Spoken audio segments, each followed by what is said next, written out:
All rise. Judge Vonda B. Court is now in session. Judge, this is the case of the ghost. Thank you. You all may be seated. Okay. Miss Ghost, is it? Yes, ma'am. You brought this case before the court. What's going on? Well, we have a 1-year-old daughter named Alexis Ray. We're not together anymore. We were married for 2 years. We divorced because I like women. And so I want to put him on child support. He don't do nothing for his little girl. So that's basically. Okay. So you all divorced, have a 1-year-old. Yes, ma'am. And you want him to pay child support? Yes, ma'am. Okay, seems pretty straightforward. Sir, what do you have to say about that? All right, guys, buckle up, because this case escalates fast. We've got a mother requesting child support for their 1-year-old daughter, and a father who insists he's always been there, just struggling financially. The judge barely begins before the relationship history explodes into the open, cheating accusations on one side, dishonesty claimed on the other. You can feel how much pain is still in the room. But the judge isn't here to untangle heartbreak. Her focus is the child, and she begins shifting the conversation away from blame and toward responsibility. This is where the story truly begins.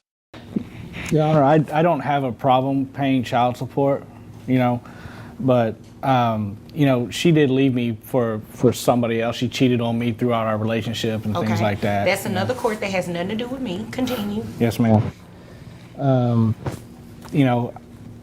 I only make $16 an hour, ma'am, as a warehouse supervisor, so it's really hard to make the ends meet. So I don't know how much I can give. It's expensive to live where we live, Well, according to the documents you provided, you made $18 an hour, not $16. Oh. Oh. So He's you also don't a know how liar, much you Your made? Honor. No, ma'am, I was mistaken. This moment shows something courts see every day. The relationship ended, but the emotional wounds never healed. He's still stuck on how she left him. She's still focused on the lies she says he told. They aren't arguing about the child, they're arguing about the breakup. And that's the danger, when the past becomes louder than the child's future. The judge steps in quickly to stop them from speaking to each other directly, because once the emotional fire starts, financial clarity disappears. The court doesn't care why the relationship failed. The only question now is, what does the child need going forward? Oh, yes, ma'am. Okay, so that is health. It's not health insurance per se in terms of a private carrier, but for the child, that particular service is through the state of. So that money does have to be repaid to the state. You're not paying health insurance to her. You understand that, right? Or you didn't understand? I You're looking real understand. confused. I understand that now, ma'am. You understand it now? Okay. Yes, ma'am. So you understand that Medicaid has to be reimbursed to the state, and you're going to have to start paying child support at $18 an hour. You understand that, right? Yes, ma'am. Okay. You looked real depressed just then. I mean, did I say something wrong? No, ma'am. It's just I just know how much it's going to hurt, ma'am. That's all. Know how much is what is going to hurt you. The child support hit. And you do understand that, Mom, are you working? No, ma'am. The judge reminds both parents that Medicaid is not free. The state covers the child for now, but the parent responsible must eventually repay that cost. And because the child lives with the mother, the state will come after the father unless he provides private insurance. His body language shifts, shoulders drop, jaw tightens. It's not that he doesn't understand responsibility. It's the realization that responsibility has numbers tied to it. This is where parenthood becomes more than emotional connection. It becomes financial obligation under the law, backed by the state. Why aren't you working? Why aren't you working? I mean, I just don't work. You don't want to work, but you think that he is solely responsible for taking care of your 1-year-old? Well, she lives with me, so I take excuse me, it. I was talking, thanks. If she does live with you, yes, she does, and he will be obligated to pay child support because of that. But you also need to be working too. Yes, ma'am. So, are you gonna come back in here next time with some proof of looking for a job? Oh, yes, ma'am, I will, and I'm currently pregnant again. So we might Your get Honor, for that is not my child. Oh, that was my next question, but I ain't touched her in like almost a year. okay, that is good information to know. The judge asks the mother a simple question. Why aren't you working? And the answer is just as simple. She just doesn't. But the judge is clear. Both parents owe support, not just one. The child is not a prize, nor a possession. The child is a shared responsibility. Even though the mother has primary custody, the court expects her to contribute financially.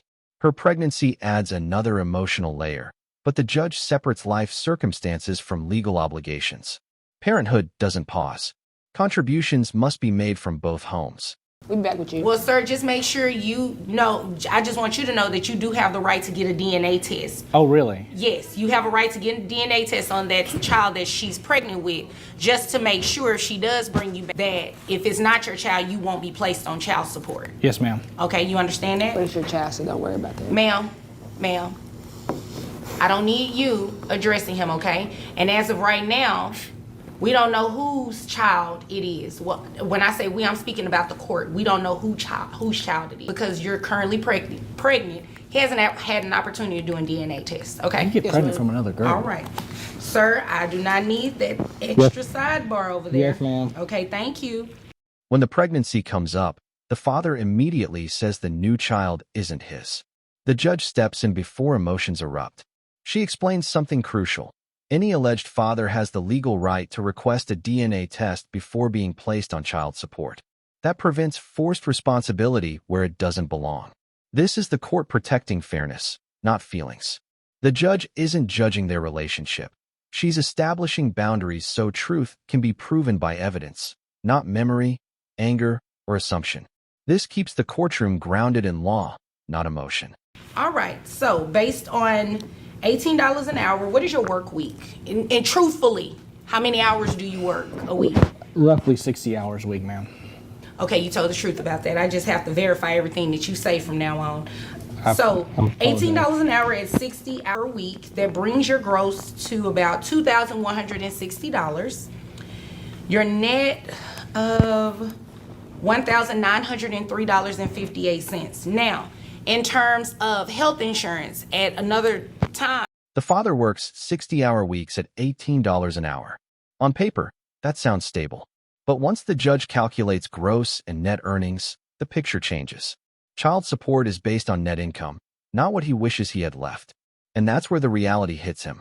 He isn't upset about supporting his child. He's worried about how much of his life will now be structured around payments. This is where a tension many parents feel becomes visible. The heart says, of course I'll help. But the paycheck says, how much can I survive giving? and you can come back to court and we can make the change, okay? But as of today, that's the number. Then you're going to pay, your child support obligation is $380.72. But mom, sir, asked that you pay back pay since the day that the child was born. You know what that means, right? No, ma'am. So pretty much that $380 amount, you're going to be responsible for paying that for the past 12 months. Yeah. You're looking real confused right now. That's the Not law. confused, concerned, ma'am. That's Yes. all. Well, okay, so up until this point, you have not been giving her any type of financial support for your child. Isn't that correct? It's a yes or no. I have, ma'am, but I can't prove it because it's always been cash. I've always. So the answer is no, Yes, ma'am. because if you've given her cash, that's a gift, okay? Yes, ma'am. So the back pay that she requested for the past 12 months would bring Here's where things hit hardest. Child support doesn't start today. It starts from the child's birth. And because any cash he gave wasn't documented, it legally counts as a gift, not support. So the judge calculates 1 full year of back payments, $6,600. When he hears that number, the silence says everything. It's not anger, it's weight. He now owes back support plus monthly support, all while working long hours to stay afloat. This is the moment child support becomes real, not emotional, not theoretical, but financial and enforceable. your back pay is also known as retroactive child support, $6,600, okay? And I'm going to make that payable at $100 per month. So your new child support obligation is going to be $480.72 a month. You understand that? There's a powerful stillness here. Neither parent argues. The judge doesn't lecture. Everyone just sits in the reality of the situation. They may not love each other anymore. They may never see eye to eye, but they share one permanent link, their daughter. And whether they like each other or not, this financial order is the structure that will keep her supported. The courtroom quiet reveals the truth. Parenting doesn't end with heartbreak. It continues through responsibility. All right. Do you all have any further questions or anything? Any concerns you want to bring to the attention of the court? No, ma'am. Anything? No, ma'am. Okay. When the judge states the final monthly amount, $480.72, you can see him processing it line by line. That's groceries. That's gas. That's bill money. And yet, the law sees it differently. That is the child's share of his income. Child support isn't a punishment. It's the cost of raising a human being. And this moment shows how financial reality and emotional reality collide in family court every day. Well, if there's nothing further, you all are dismissed. Yes, ma'am. Thank you, Your Honor. The case closes with accountability. The father pays support and back pay. The mother must prove she's seeking work. The judge doesn't choose sides. She chooses stability. Because when two adults let the past control the present, the child suffers. The court's job is to prevent that. If this case struck you the way it struck us, let us know your thoughts in the comments. And don't forget to like and subscribe for more real courtroom stories where real lives are changed in real time.